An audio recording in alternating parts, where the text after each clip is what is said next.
Hello and welcome to today's tutorial.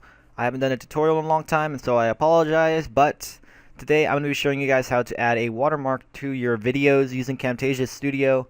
And this is a very simple process. The thing is with Camtasia Studio is ever since, I don't know, maybe Camtasia Studio 5 or 6, you had the option of adding a watermark to your videos, which is very nice. It doesn't happen within the actual tracks or the layers that you're producing, but it happens when you're producing the video itself.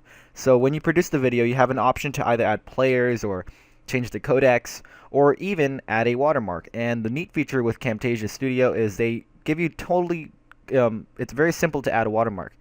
Let me give you an example. So I'm going to import some media. I'm going to go to my documents or videos, and I'm sure they have some public videos. Here we go, sample videos right here, wildlife. So I'm going to import a video right now and to show you guys how to add one. So we're going to play a video just to see that, as you can see, it doesn't have a watermark in it, and we're going to change it. I don't like the video quality, but we can change it right here. So we're going to add it to the track, and we could change the options, whatever. So as you can see, the video is playing right here, and there's no watermark. Usually a watermark can be put in any corner of your video. So exactly what is a watermark? Well, a watermark is basically a logo for your video, and the reason why people put watermarks on their videos is so that people who try to copy their videos will not be able to. They'd have to edit out a whole section of the video in order to get rid of the watermark, or try to blur it out in some way so it removes copyright. Anyway, so in order for you to get a watermark, all you need to do is produce the video. So I'm going to move this video over, produce it, and now I have a bunch of options. Right here, it tells me what I can do. With Camtasia Studio, it doesn't matter what you're using. If you click MP4 or whatever, you click Next and Next, it's going to tell you that you don't have options to make the actual watermarks. So what you have to do in order for you to produce your video, if you're clueless about video editing, now's the time to learn a bit about how to do it correctly. Choose custom production settings, and you can also choose MP4, WMV, and whatever format that they had preset already. Now with custom, you can click whatever you'd like. I prefer using MP4 and WMV, which is really good with YouTube and Vimeo. You click Next. Now, you can produce a controller. I tend not to. What controller does is add these little controllers on the body of video. It looks kind of annoying. Make sure your size and settings are correct, frame rate. Leave it as automatic. Audio settings as such and such. Click Next. Now, here we go. Here's the video options. You can choose your video information so people can't copyright it, and also your watermark. Now, right here we have a watermark of Camtasia Studio.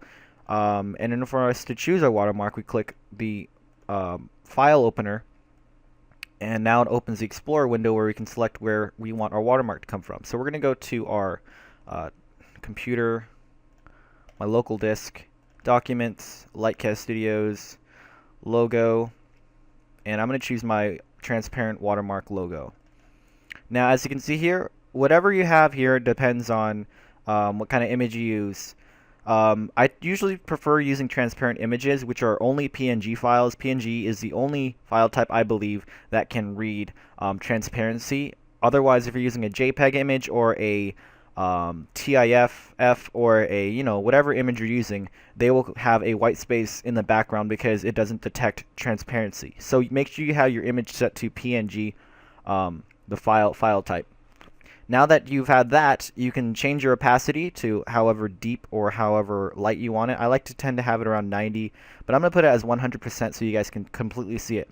It also depends on how dark your video is. If your video is very dark, it's going to be really hard to see your logo. It also depends on what color the logo is as well. You can choose a position. You want it in the middle. I don't really like that. This is usually for sample videos that people are trying to sell products. Upper right, upper left, wherever you want it. I like to have it in the bottom right-hand corner with the offset set to 5%, and you click OK. Now you click Next, and you can choose your video production settings. I'm going to go to desktop just to show you guys, or my documents or videos or whatever, and I'm going to save it to my webcam video, and we're going to do watermark. Click OK, and we're going to save it. Now that the video has been saved, we can click Make Productions, etc., etc. Click Finish, and we're going to let this finish for a little bit. The neat thing about this is how the video just automatically adds the watermark to it. You don't have to do anything. You don't have to open the timeline or add any extras to it, which makes it a really cool feature to have. And that's why I love Camtasia Studio, because it just makes everything so much simpler. Of course, you're limited with the effects you can do, so I usually use programs like Adobe After Effects to add effects, and then I import those into things like Premiere Pro. And I'm also going to show you in another video how to do the watermark with Premiere Pro, which is a little more complicated. It's pretty much the same thing as using it with Sony Vegas, so if you know how to do it with Premiere Pro, you'll probably figure it out with Sony Vegas, so just follow me with Premiere Pro on how to do it. And now the video has finished rendering. We're going to go to the documents, and we're going to go to videos. And as you can see, the video has finished. And as you can see, the watermark is right in the bottom corner, and that's how I do it with every single one of my videos. It looks really nice, really simple, and nobody can copyright your content. That's the only reason why watermarks are really important, just to license and advertise your content, so nobody else can copy it. So I hope you guys enjoyed this video. Hope it was really interesting and simple to use. And again, if you guys enjoyed it, please don't forget to leave a comment below if you have any questions. I will answer them as soon as possible. And until next time, this is Lightcast Studios. Don't forget to subscribe, and see you guys next time. Bye.